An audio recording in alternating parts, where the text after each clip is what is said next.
Some performance from Ashley Phillips. Joe says, that's the Ashley Phillips I know. Welcome back to 20 minutes of Stoke City chat. Hope you're doing well. Do drop us a subscribe if you're new to the channel and you've come across us for the first time. Great to meet you. I'm Mark, I'm a neutral, and we've got some very passionate Stoke fans to talk about. The win over Wrexham. Old Ashley is back. We're talking about the Ben Wilmot appreciation. We're also talking chairman, and we've been running the A to Z of Stoke City the last couple of weeks. If you've not been with us, we're up to the letter C, and we've been asking our fans and AI who gets in at C, and this fella is what's been put forward. Can you think of any better? We've got George, of course, runs this famous Stoke City channel, and Ryan, of course, who's very famous on Stoke City Twitter, and you're all very welcome as well. Right then, George, Wrexham were poor, weren't they? Yeah, well, I think first half, I think we must have going 1-0 up. I think they missed a massive chance in the first half. They'd 1-0 up, but I think we controlled the game reasonably well in the second half and deserved the 3 points in the end. Yeah, Ashley Phillips was phenomenal. Ryan, we've been reading, and he's I don't know, is he inconsistent in performances for you sometimes? No, after yesterday, it was Van Dijk of the Championship. I mean, I've seen some brilliant memes of him just had it. It was just he constantly had him balls away yesterday. And I think he is consistent. He was very consistent towards from middle to back end of last season. And if we can get that back in him, then he starts every game. But unfortunately, right now, you know, if Bosan comes straight in, he's recovered, we put him straight back in. So just we get him back up to scratch, and we've got a player on our hands. We really have. Yeah, I mean, this was a tweet Tracy says. He had Kiefer Moore in his pocket the whole game and cleared everything that came in his box. He was my man of the match, and that's the Ashley Phillips from last season. Yeah, George, is she right? Yeah, I agree with that. I think every ball Wrexham whips, I think he headed away loads of times. I think that's the Ashley Phillips we know, and he was unbelievable yesterday. Definitely my man of the match, and it was brilliant. Nice to see him. Yeah. Good stuff. Right, let's talk about another player then, shall we, Ryan? Which is, as Wayne says here, the Ben Wilmot. We love to praise the centre-backs we pair him up with, but Ben Wilmot's been the backbone of our defence for the whole season so far, and he's a very worthy captain, in my opinion. Yes, Laura and Phillips have been great, but let's remember, so has Wilmot, and yeah, he doesn't get enough praise, does he? And I understand why, because some fans are very negative on him, but yeah, he gets too. I mean, I've never actually given him stick. Yes, he's been inconsistent.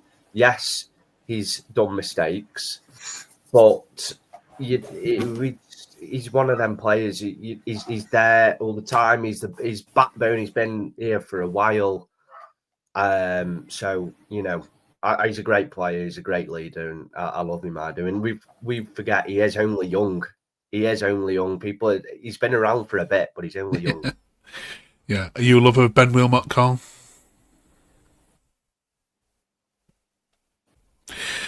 We've lost Carl, but cheers for that, Ryan.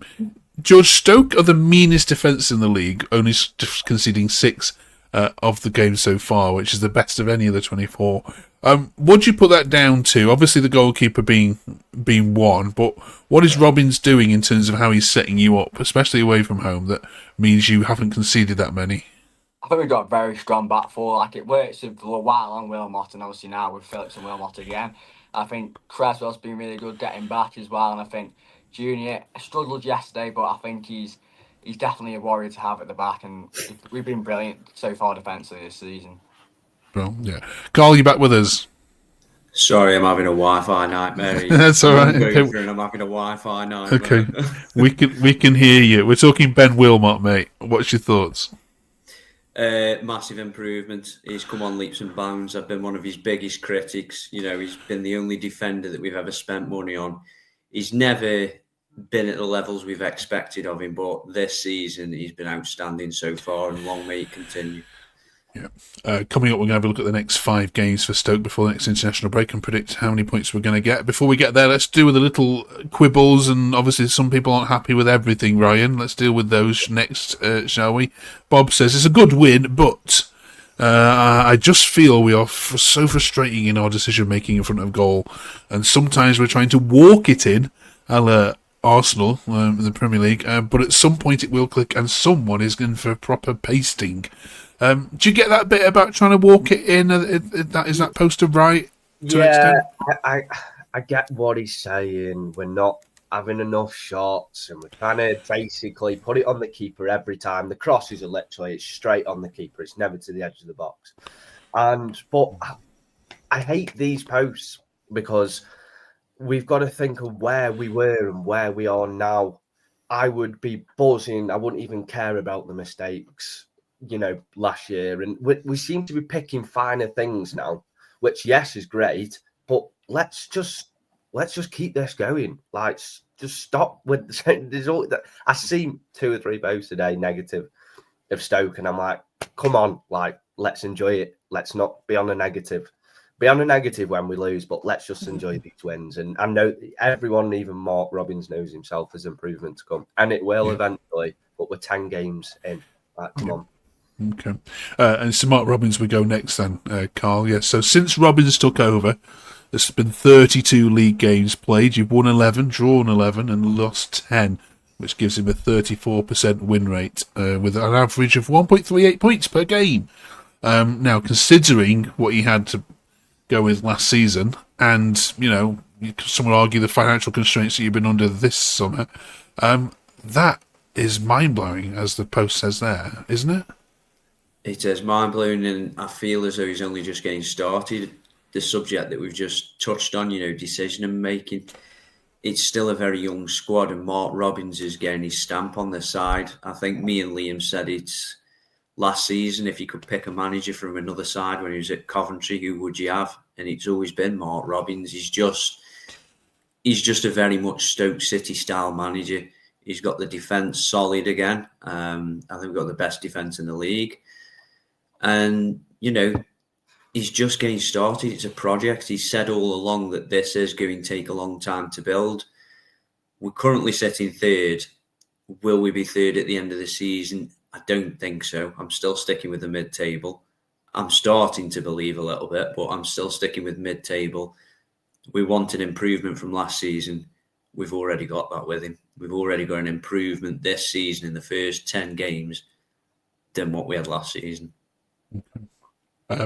Let us know your thoughts on Robbins in the comments. Here comes some predictions then. We know we like to do this. This is the next 5 games, George, as I'm sure you've already got in your phone calendar already anyway. Millwall and Pompey away. I worry about those two. We'll come on to them in a minute. Then Bristol City at home. Oxford away. And then, Robbins' old side, Coventry, and Frank Lampard come to visit on the 8th of November. 15 points available for the next international break, George. How many are the Potters picking up? I can see 7. Millwall away, we never win in London. Portsmouth at home are always good. They have a really good atmosphere there. Oxford away, we should win. And Bristol, they've been decent this season, but we're at home, we should win. And then obviously Coventry, they're just unbelievable at the moment, aren't they? Scoring goals for fun. But I think we should get 7 maybe.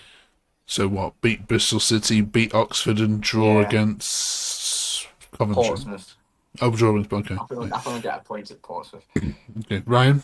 9. I'm getting 9 points. I think we beat Millwall. To be honest, I'm quite optimistic. Alex Neil. I think that we wanna drum him. We beat Portsmouth. We draw potentially with Bristol City, beat Oxford, lose against Coventry. So what's 10 points maybe? Yeah, something like that. I'm going for. But I'm pretty optimistic, really am. Yeah, this is any advance on 10, Carl? Were you getting as giddy as this thought? No. I was going to go similar sort of route as George. I'm going to go 7. Stoke City and London midweek. Okay. There's nothing there. Bristol, I think we could get some. Portsmouth a point and Oxford possibly 3. I'll go 4. Okay, right. Let us know what you think. Whether you think. I mean, yeah, the Millwall are a funny side. They haven't actually played well at home all season. Yeah, they've been far better away from home. I don't think they're actually a great side. They just. I've seen bits and bobs, and yes, and Alex Neil's got them going, but I think we go there and we play how we did against teams a few weeks ago before the draws come, and I think we do something on a cold Tuesday night in London. Yeah, and you went to Southampton and did it, so yeah, of course, yeah, absolutely. Yeah. Okay, we shall see. Yeah, you could be.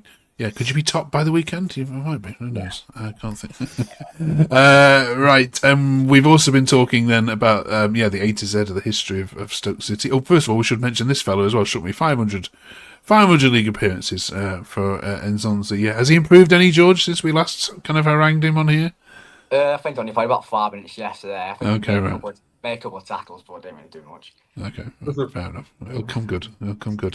Right, let's talk about then the A to Z of Stoke City. If you've not been following us, then we've been putting we put an Auschwitz in for A, we put the Britannia Stadium in for B, so we're now up to C. And of course, we always ask AI, for their contributions first, and of course, it put Jeff Cameron in for C. I wonder if our lads have got anything other. George. I was thinking Jack Cam, but another one came to mind, Sam Clucas. Had that wonderful season in 1920 season. Yeah, iconic celebration against Swansea. Yeah, he stood with injuries a lot for Stoke, but he was all right. So. Okay, Ryan. Jeff Cameron, of course. Bit of backstory actually. I've scored a penalty against him when he come to my high school, so that was pretty cool. But also, we had a couple of years ago, Bersant Salina. He was at Swansea for a bit, and then went abroad. Then come to Stoke, and he was a flop. I think he played about 3 games, and then we kicked him out.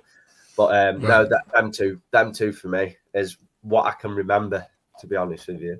Okay, Carl. I'm surprised. I thought AI had gone with Peter Crouch. Just because,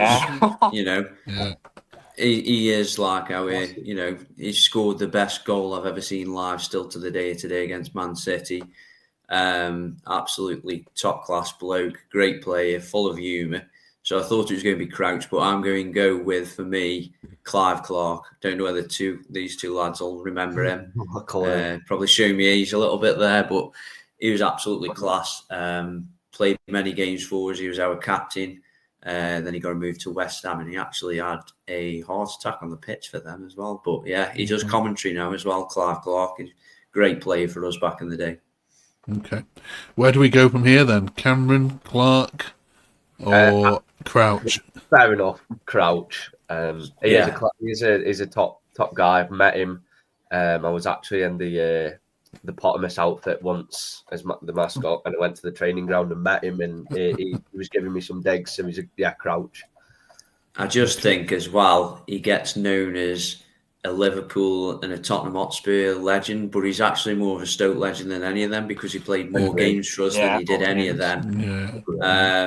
I think he did a lot for us. I think he loved it more. I think he enjoyed his time. He always mentions us. I think he enjoyed his time with us. It was, Crouch. Okay. Peter Crouch goes in the A to Z of Stoke City. Brilliant. Any other shouts which you've missed? Of course, we've got a young panel here, so if you're of a more distinct age, vintage, then do let us know and shout out who they've missed from going back from a little bit further. Thank you, you three. Enjoy your trips to Millwall this week, and enjoy your trip to Pompey on Saturday as well, which is a ridiculous time kick-off as well. We'll see you in 7 days' time to review both of those. Up the Potters. Cheers.